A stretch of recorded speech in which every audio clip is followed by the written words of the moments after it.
सुप्रभात। प्रस्तुत पाठ 13 नशा, जो मुंशी प्रेमचंद द्वारा लिखित एक कहानी है। इस पाठ को पढ़ने के लिए आप सभी का स्वागत है। प्रस्तुत पाठ में लेखक ने ये बताने का प्रयास किए हैं कि नशा कई तरह का होता है। सब तरह का जो नशा है उसमें पैसे की जो नशा होती है वो सर्वोपर होती है। जो पैसे की नशा होती है वह सर्वोपर होती है। धन और धनवानों से ईर्ष्या करना लेखक पर संपन्नता का नशा कैसे सवार हो जाती है, इसका परिणाम क्या होता है,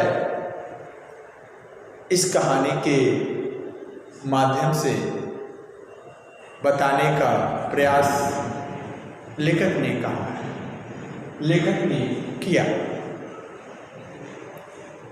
ईश्वरी और वीर एक मित्र थे।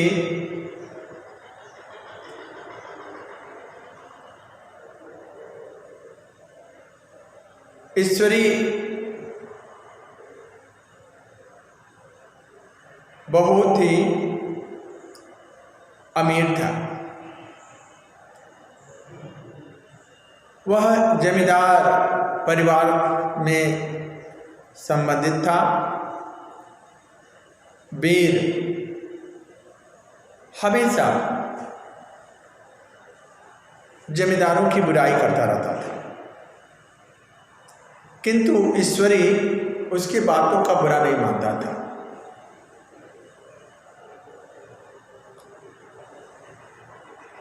वह मुस्कुराकर हट जाता था। अमीरों की भांति उसमें बेदर्दी और उदंडता दिखती थी। नौकरों के साथ उसका व्यवहार बहुत ही कठोर था, किंतु अपने दोस्तों से उनका व्यवहार बहुत ही नम्र था। वीर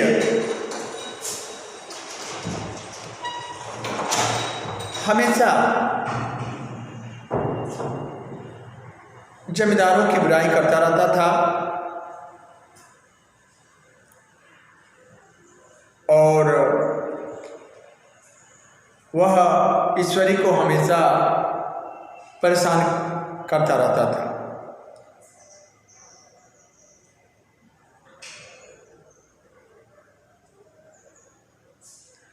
ईश्वरी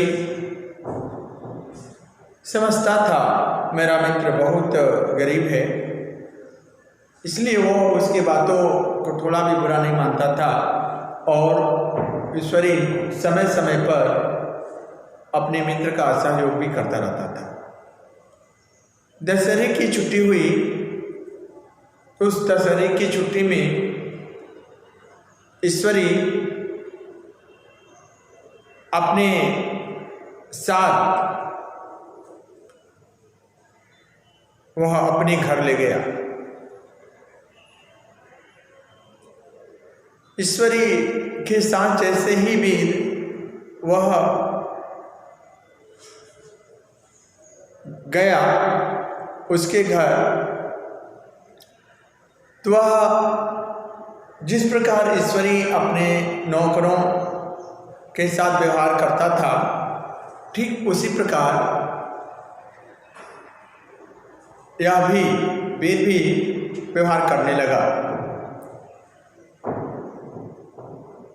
उसके घर के लोग इसके साथ भी ईश्वरी जैसा व्यवहार करते थे।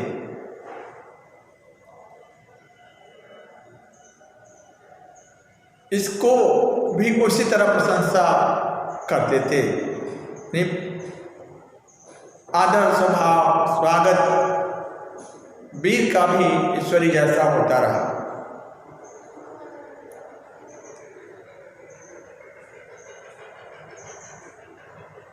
उसके अंदर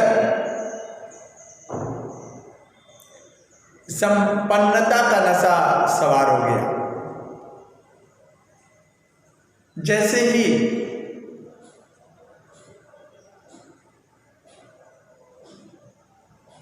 ईश्वरी औवीर अपने छुट्टी को समाप्त कर पुनः पढ़ाई करने के लिए आने की तैयारी किए,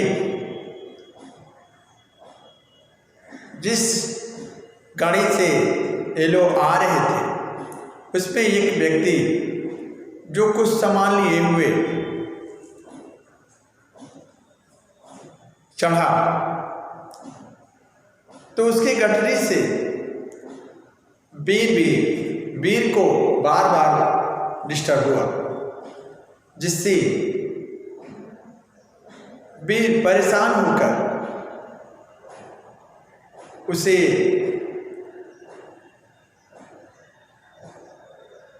चाटा मारता है। और जैसे ही चाटा मारता है, ईश्वरी उसे डांटता है, बोलता है, और जैसे ही वीर को ईश्वरी के उस डांट का एहसास होता है, उसे ऐसा लगता है कि वो सीधे आसमान से नीचे आ गया। यानी जो उसके अंदर संपन्नता का नशा जो चढ़ा हुआ था, उसके डांटने से सीधे ही वो नशा उतर गया और उसे एहसास हुआ कि मुझे कभी भी धन दौलत को देखकर उस तरह का धन दौलत या उसका सम्मान प्राप्त कर कभी भी अपनी गरिमा को नहीं खोना चाहिए। अपने आप के महत्व को, अपने आप को समझना चाहिए, अपने कर्तव्य को समझना चाहिए और अपने स्वाभिमान को बचाए रखना चाहिए।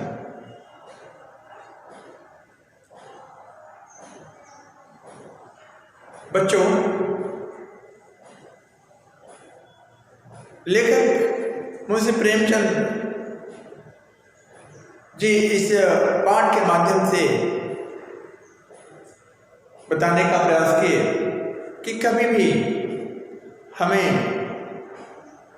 कोई ऐसा नशा नहीं करना चाहिए जो धन दौलत से संबंधित हो, और उस धन दौलत को पाकर अपने अंदर कभी भी ऐसा घमंड नहीं करना चाहिए को दूसरे को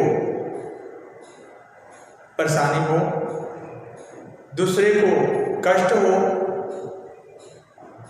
जिससे वह परेशान होकर आपको वह बुरा कहे। अच्छी बात है, आप धनवान होइए, आपके पास बहुत सारे धन दौलत हो, लेकिन आपके अंदर घमंड ना हो, आपके अंदर किसी भी प्रकार का अहंकार ना हो, ऐसा आप अपने अंदर प्रयास करें। संपन्न रहिए, अच्छे बने रहिए, आपके पास धन संपत्ति ढेर सारे रहे, अच्छी बात है, लेकिन आपके अंदर उस धन संपत्ति को पाकर घमंड ना हो, अहंकार ना हो, जिससे आपके साथ रहने वाले लोग परेशान हो। आप उन सभी के साथ अच्छे व्यवहार रखिए। अच्छे स्वभाव रखिए, अच्छी मित्रता रखिए, जिससे आपका स्वाभिमान, आपका सम्मान बना रहे और आपका प्रतिष्ठा बढ़ी रहे, जिससे समाज में आपका महत्व बना रहे। बच्चों, तो मुंशी प्रेमचंद द्वारा लिखित यह संक्षिप्त जो पाठ 13 नशा था, उसकी संक्षिप्त कहानी मैंने बताया। अब इस पाठ का कुछ अभ्यास प्रश्न है, अभ्यास कार्य है जो मैं आपको बताना चाहूँगा। बच्चों, इस पाठ का प्रश्नोत्तर और शब्दार्थ और जो भी अभ्यास कार्य है उसको मैंने आपके व्हाट्सएप ग्रुप पर भेज दिया है। आप सब उसको नोट कर लेंगे। अब मैं आपको मौखिक प्रश्न बताता हूँ। मौखिक प्रश्न है, कहानी के मुख्य पात्र का नाम बताइए। तो इसका उत्तर होगा, कहानी के मुख्य पात्र का नाम है ईश्वरी और वीर। दूसरा प्रश्न है, दशहरे की छुट्टियों में वह ईश्वरी के साथ कहाँ गया। तो उत्तर होगा, दशहरे की छुट्टियों में वह ईश्वरी के साथ मुरादाबाद गया। अगला प्रश्न है, घर पर ईश्वरी ने अपने मित्र का परिचय कैसे दिया। तो उत्तर होगा, घर पर ईश्वरी ने अपने मित्र का परिचय गांधी जी का भक्त के रूप में परिचय दिया। अगला प्रश्न है, ईश्वरी के घर पर रहने के दौरान वीर के व्यवहार में क्या परिवर्तन आया। तो इसका उत्तर होगा, वीर ने ईश्वरी के रंग में रंग गया। अगला प्रश्न है, वापसी यात्रा में ईश्वरी ने वीर को क्यों डांटा। तो उत्तर होगा, वापसी यात्रा में ईश्वरी ने वीर को इसलिए डांटा जब गठरी लिए एक आदमी को चाटा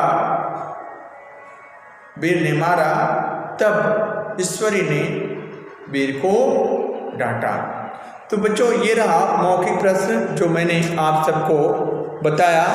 अब उसके बाद प्रश्नोत्तर जो मैंने आपको व्हाट्सएप ग्रुप पर भेज दिया, और अब वस्तुनिष्ठ प्रश्न को भी मैंने नोट्स के साथ भेजा। तीसरा, पाठ के आधार पर सही कथन के आगे सही तथा गलत कथन के आगे गलत का निशान लगाइए, इसको भी भेज दिया गया। चौथा, सुमेलित कीजिए, इसको भी भेज दिया गया। और लास्ट में आता है भाषा ज्ञान। तो भाषा ज्ञान बच्चों आप सभी को करना होगा। आप सभी बच्चे इसे अच्छे से ज़रूर अपने बुक को भरेंगे, कोई इसे अधूरा नहीं रखेंगे। तो बच्चों, ये रहा संक्षिप्त जानकारी पाठ 13 नासा नामक पाठ से, जिसको मैंने आप सभी को बताया। आपने इसे पढ़ा। इसे पढ़ने के लिए आप सभी को धन्यवाद।